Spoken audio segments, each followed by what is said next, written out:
In this episode of Ideas, I talked to Adam Costa about goals, time management, and much more. Here's our conversation.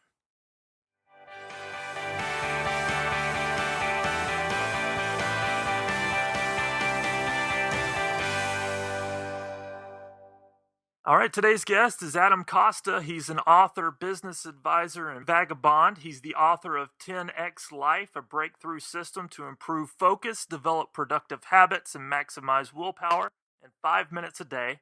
He's also the co owner of keepinspiring.me, a personal development blog which gets over 1.5 million visitors each month, and 10xtoday.com, which helps people define their purpose, map out their goals, and achieve their dreams. Adam, thank you so much for coming on the show.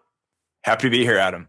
Now, is there anything else you can add to that introduction to maybe give listeners more insight into your journey? Sure. So a bit about my background then. About 10 years ago, I was working as a travel agent by day, and I was working as a waiter by night, and really wanted to make some changes in my life. I felt that I was overworked, I was underpaid, I wasn't really achieving my goals or really getting the things done that mattered to me. And that was when I decided to really make a change. And so I started building websites and web businesses. I built between 100 and 150 over the course of, I'd say, the first 5 or 6 years. Most of them were really bad, and I was able to learn a lot from those experiences. But a few, they actually did work out really well, and I was fortunate enough to see some early success there. And over the past 10 years, I've just become completely fascinated by both business development as well as personal development. I really think that they're almost completely synonymous, and maybe we could talk about that a bit later.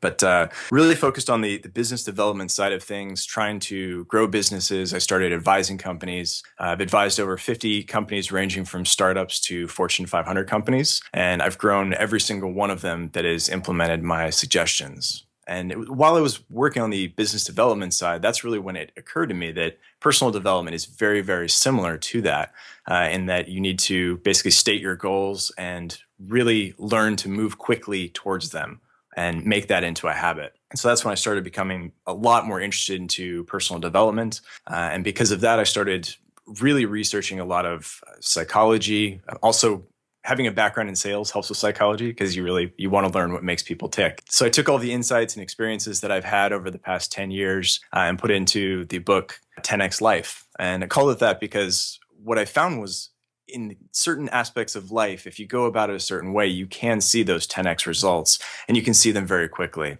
You could see a 10x increase in your income, for example, or in my case, how far I was able to run, or how much money we were able to save on a monthly basis. And all of these are achievable so long as you're able to maintain that laser sharp focus towards your goals. Really good stuff there. I want to go back to that idea of how you said product development or business development is similar to personal development. Talk a bit more about that. That's very interesting. Sure. So with product development, it's a lot like personal development in that they both start with questions. And for example, with product development, if you're looking to create a new product or improve your existing product, or even just improve your website so that you can get more, whether it's opt-ins, comments, sales, whatever your main KPI is, it all starts with asking your potential customers and asking your prospects what their problems are. And once you start asking them lots of these questions, you start to get a better mental model for who they are, what makes them tick, and ultimately how you can help them. I know, Adam, that you're a fan of saying that people always matter. And I truly believe that that's the case on the product development side. It's also true on the personal development side, because with personal development, you're going to ask yourself what you really want out of life, and then you offer yourself the solutions. And you can go about that in a number of ways.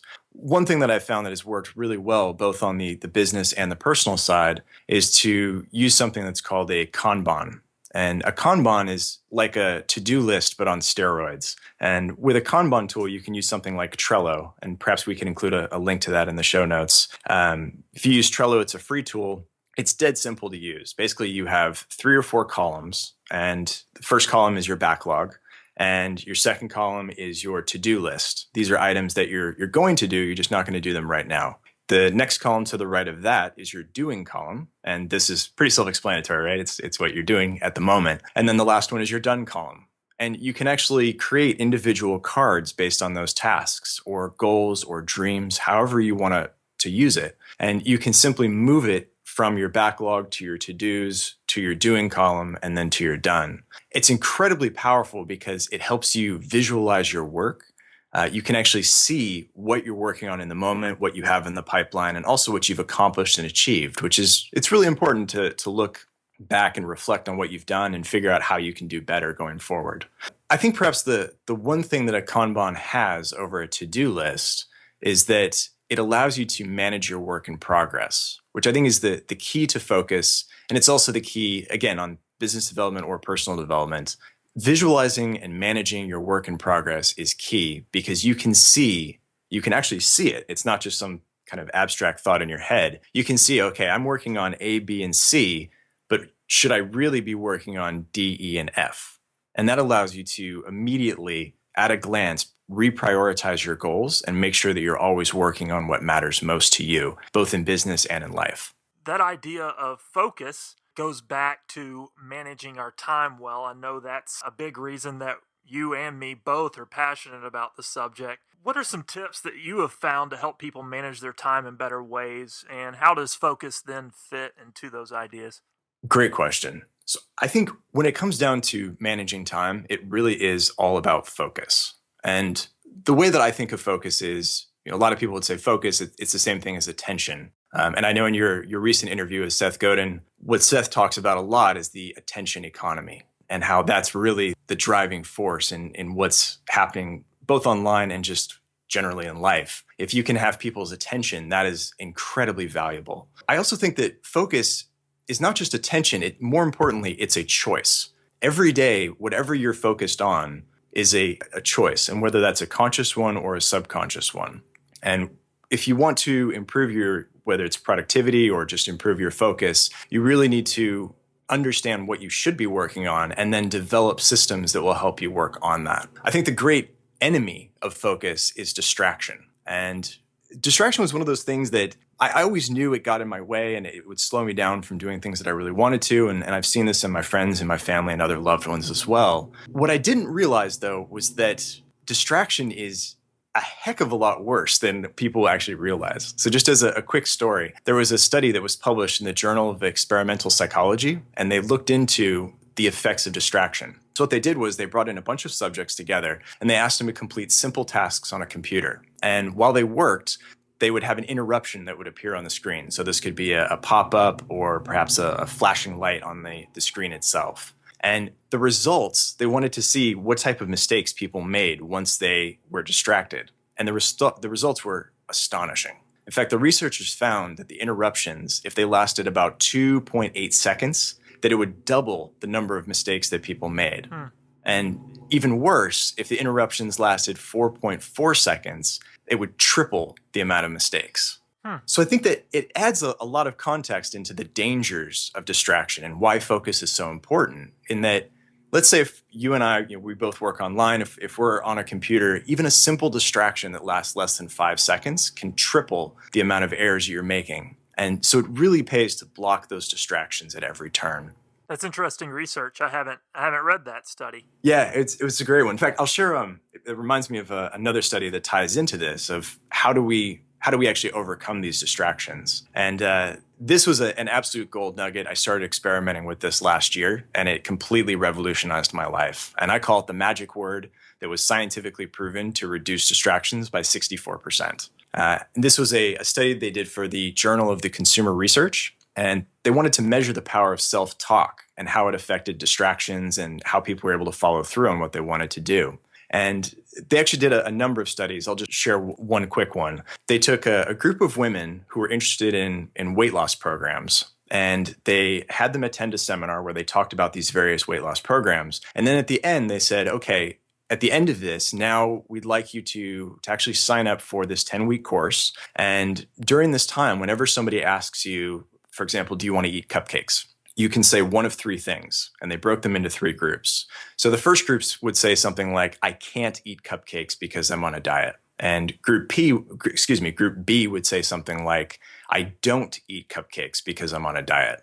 And then the third group, Group C, they adopted what's called a just say no strategy. So they would just say, no thanks, no cupcakes for me. And what they found was these three groups, the women in Group A, the ones who said, I can't, only one person out of 10 completed the program. And one of the women in Group B who said, I don't, 8 out of 10 actually stuck with the full program. And the Just Say No group, about 3 completed the program. And like I said, they've conducted numerous studies. This was just one of them. When I cite the 64%, it was actually on a much larger sample size in a similar experiment. But it's astonishing to me, the idea that you can replace a single word and it can have such a dramatic impact on your life. I actually did a recent interview where we talked about the intentionality of words and how it matters, and self-talk all ties into that. Talking about time and distractions, there's also this thing that plagues us all, which is busyness. You ask somebody how they're doing, and their answer is always, well, I'm busy. How do you view busyness? Do you glorify it? Do you hide from it? And then also, what are some tips for listeners on how they can deal with busyness? That's a great question. And I have to admit, I have shamelessly stolen your term glorify busy. I think that is an absolutely brilliant saying. And for those of you listening, if you haven't listened to Adam's podcast about that, I highly recommend it because it really drives home the point. I think in terms of the idea of glorifying busy, it's something that a lot of people do and that none of us should. I agree. People are almost oddly proud of being busy. And even I heard it in your voice when you said, oh, you can almost hear them kind of shrug their shoulders and say, oh, the little smile, like, oh, I'm busy. That's how life is right now. And I suspect it's because at a certain point, if somebody is busy, it's kind of letting other people know that their time is valuable and that they're needed in some way. And I also suspect there's a few other reasons. For example, when we are busy, you often get a rush of stress hormones, which actually make you feel good after a while. It's a horrible way to go through life, both philosophically and physiologically, but it does feel good at a certain level. So I think in terms of glorifying busy, I certainly don't. And I've practiced what I preached. In fact, when I was in high school, I was voted most lazy in my class. Yeah, my mom was so proud. I bet. And it was because I never really got into the idea of being busy. And I have friends who are very, they move 100 miles an hour. And I think it's not so much the speed at what you move, it's the direction that you're headed. Even if you're going quite slow, but if you're going in the right direction, it'll pay off in the long run. So I would say that probably the biggest tip, like on the macro level, if we're thinking big picture throughout the course of your entire life, would be, if you don't want to glorify busy, write down your goals, review them, and whether you do this in a Kanban like I do, I put images in there so I can see it, and I review it every single day, multiple times throughout the day, because I always want to make sure that I'm focused on that long range goal. And I know you've spoken about this before as well. If you shoot for the immediate gratification, you're setting yourself up for failure. And there are loads of studies that prove that out. I think if we're zooming in a bit and we think more about kind of the tactical approaches, one thing that I find fascinating is how many addictive substances we're surrounded by. And I'm not talking about cigarettes, drugs, alcohol. I'm talking more about electronics. And if you think about email or phone calls, text messages, Facebook, Skype chats, we're surrounded by all of these items that we're always plugging into and checking. And a lot of that comes from really interesting kind of behavior patterns that people have. And it's called a variable interval. And what that means is whenever you're looking into like your inbox, for example, and you click check mail or inbox or whatever the button is, you never know what's going to happen. And that creates a form of excitement to people, very similar to slot machines in Las Vegas, for example. And when you have these variable intervals, it can create an addictive trait because you're always wondering, well, what's going to happen? And maybe it's going to be something amazing. And maybe it's not going to be anything. And maybe it's going to be something horrible. It's almost like you're turning your life into a soap opera, but you have all of these channels that are bombarding you at all times, the email, Facebook, et cetera. And all of this puts us into that state of glorifying busy, which means that we're doing a lot of things, but we're not really doing anything that matters. Like I've never met anybody who looks back on their life and says, man, I really wish I checked email more. Yeah. It's just not really there. That's a good point. Yep. That is something that I'm passionate about. You're obviously passionate about. My listeners are gaining tons of information from this. This is diving deeper into just some things that I've, talked about before. I'm loving this conversation on the idea of busyness and goals and distractions and time, something that we have to choose to move through our distractions in order to hit our goals. If you want the same results as everyone else, do what they're doing. If you want extraordinary results, then do what nobody else is doing. What goals are you currently working on? And how specific do you get with those goals, just to give listeners an idea of how they can set up goals in their life? Great question. So I'm a huge fan of big goals and specifically SMART goals. And depending on who you ask, the acronym changes a bit. So SMART would stand for specific, measurable, attainable, realistic, and timely. So if you have a goal, you don't want to make it very vague, like I want to hike the Appalachian Trail, or even worse, I want to hike more, because that's incredibly vague and you can't hit a target like that because it's not lined up. So if you turn that into a SMART goal, and the Appalachian Trail is one of mine, I don't just say I want to hike the Appalachian Trail. It's specific, but I would say I want to hike the Appalachian Trail by the end of 2017. And that's very specific. I know what it is. It's measurable because we can measure the trail. We know how far it is. It's attainable because I enjoy hiking. It's something that I know that I can achieve. It's realistic because it can fit in with other goals and other things that I want out of my life. And it's also timely in that I've given it by the end of 2017, I want to achieve that. That's one goal. Same thing would be to visit Antarctica, also by the end of 2017. And then the last one, I don't actually have a date on this one because it's a little outside of my control, but it's to go to space. Very cool. That's a huge goal for me. Yeah, that's a bit out of my hands at the moment. So, I mean, those are some huge goals. And listeners, whatever your huge goals are right now, start thinking big if you're not already, and then how to get there. Things that you want to do. I don't believe are on your heart for just some silly reason. I believe they're there for a reason. And then using actionable steps, using SMART goals to get there is so important. Last thing, if you could leave listeners with one actionable step for their lives today, what is one thing that you would leave them with? I would say, and this is something that I mentioned earlier, you can implement this in, no joke, half a second. The next time you're about to say, I can't do something, ask yourself if you really want to do it. And if you do, ask yourself how. If it's something that you don't want to do, don't say, I can't do this. Say, I don't do this. So whether it's, I want to quit smoking, then you say, I don't smoke instead of I can't smoke. Or I don't eat fried chicken because I know it's not good for me, just as an example. It's an incredibly simple, ludicrously powerful tactic. Good advice there. And remind listeners where they can find your work.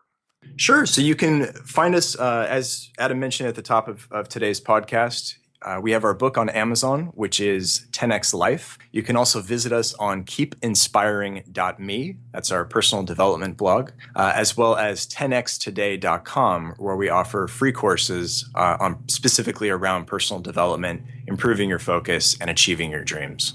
Awesome. Adam, thank you again so much for coming on the show. Oh, it's a pleasure. Thanks, Adam.